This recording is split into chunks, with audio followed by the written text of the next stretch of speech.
Hello Year 10 and welcome to our second tutorial of the week. So we're going to look at parallel circuits now. We've studied series circuits, we've looked at um, uh, potential difference, current and resistance in series circuits.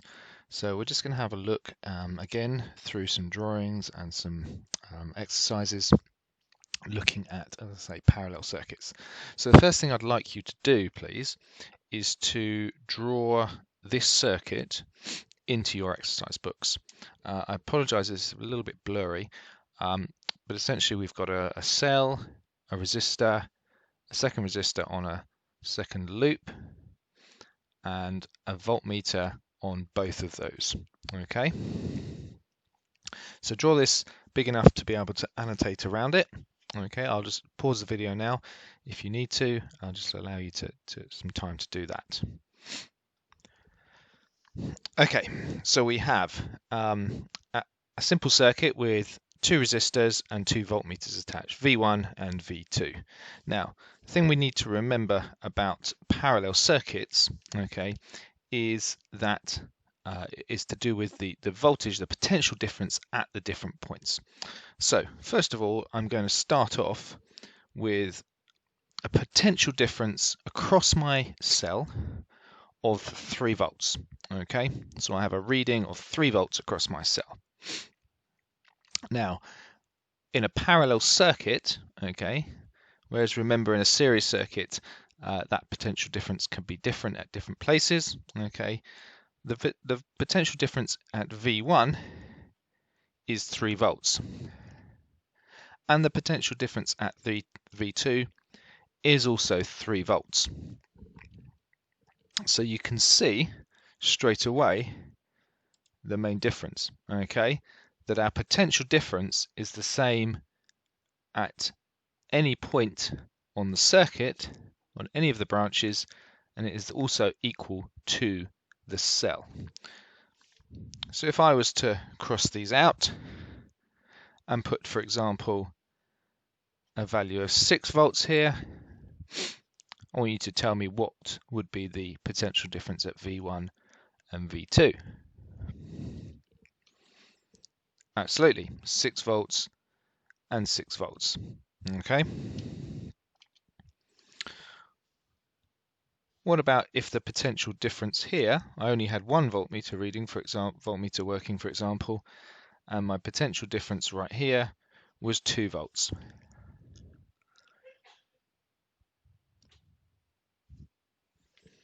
So correct, we would have 2 volts across the cell and 2 volts across voltmeter 2. So the first thing to say is that in a parallel circuit we have the same potential difference at each branch. We have the same potential difference as the cell.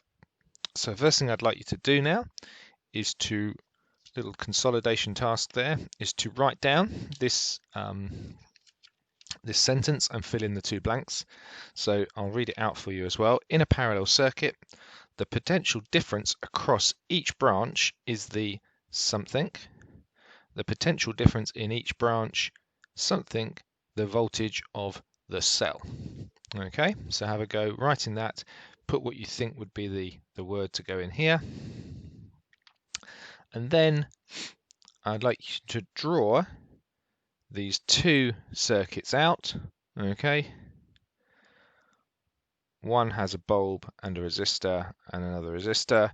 One just has a bulb and a resistor, and you can see the potential difference across the cell and tell me what is the potential difference for V1 and V2 in each case. Okay, pause the video now and complete those tasks.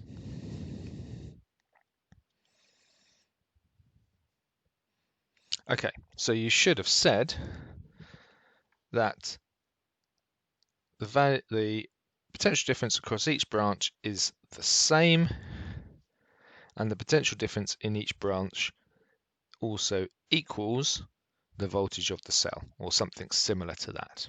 Okay, and you should have said down here that we've got 3 volts and 3 volts, 2 volts and 2 volts.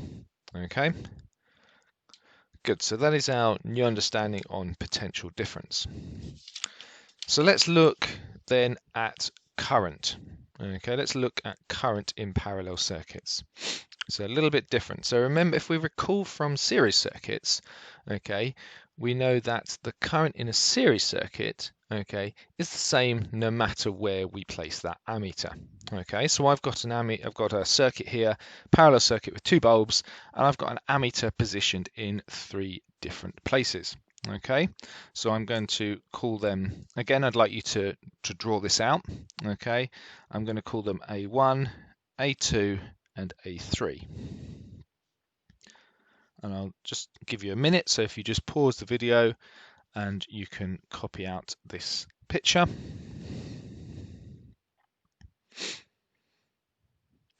Okay, so A1, which as I said is this one here, okay, in my example has a reading of 4 amps. Okay, now remember, in a series circuit we expect the current to be the same at any point.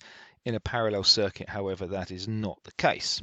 Okay, in my parallel circuit here, A2 equals 2 amps.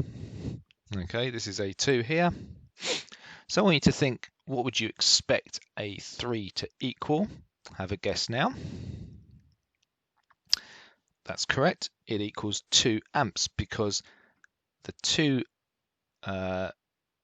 currents, the 2 ammeter readings in the parallel circuit add up to the overall current. Okay, the ammeter reading 1. Okay, let's change those. Okay, this time A1 still equals 4 amps, but A2 only equals 1 amp. What do you expect A3 to equal? That is correct, 3 amps. Well done. So I think we hopefully have the idea that and it's important to remember that our ammeter reading here is calculating the current of the whole circuit.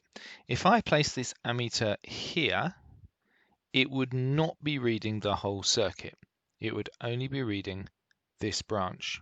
Okay, so it needs to be placed where it is before the junction that it splits at. So if you notice really carefully along my diagram, so my electrons are flowing this way. Okay, at this point here there is a split in the current. Okay, so we know, for example, that if I had an ammeter here reading 4 amps, some of that is split this way and some of that is split this way. And my ammeter reading would tell me how much is split each way. And it's only when these two junctions join again, these two parts of the circuit, join again, the branches join again, that is returned and we have the full current again of 4 amps. Okay, so make sure you really understand that part. Okay, let's have a go at another word gap fill. Again, in a parallel circuit, the current something at a junction. This means that the something of the currents through each branch something the total current. Okay, so have a go at that in a second. Then the second thing I want you to do is to draw this circuit, which looks slightly different. Rather than drawing ammeters, I've just drawn arrows to show where the ammeters are positioned and the readings that we have from them. So this first one, okay, is 5 amps. Okay. The second one here is reading 2 amps across this resistor. We then have ammeter A, B, C, and D. And I want you to tell me what you think the readings should be for those 4 different ammeters. Okay, so pause the video and have a go.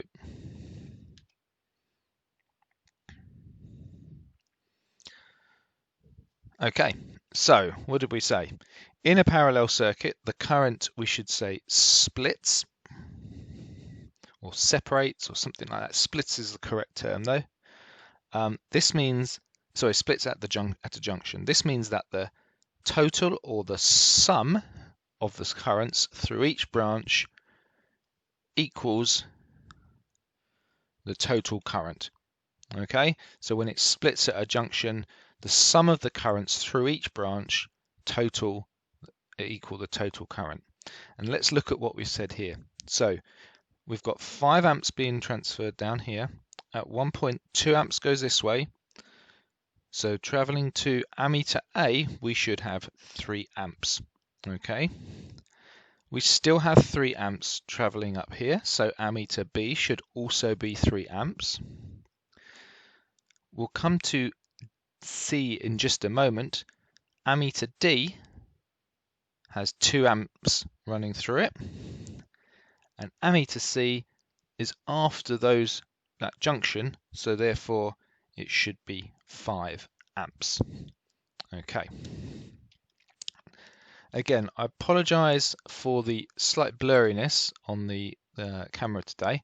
Not quite sure what the problem is there. Hopefully it was clear enough for you. If you've got any questions, any problems, give me a shout. Go back now to the presentation. There is some consolidation tasks for you to do, and then there will be a short quiz on EduCake for you as well. As I say, any questions, please do let me know. Okay, good luck.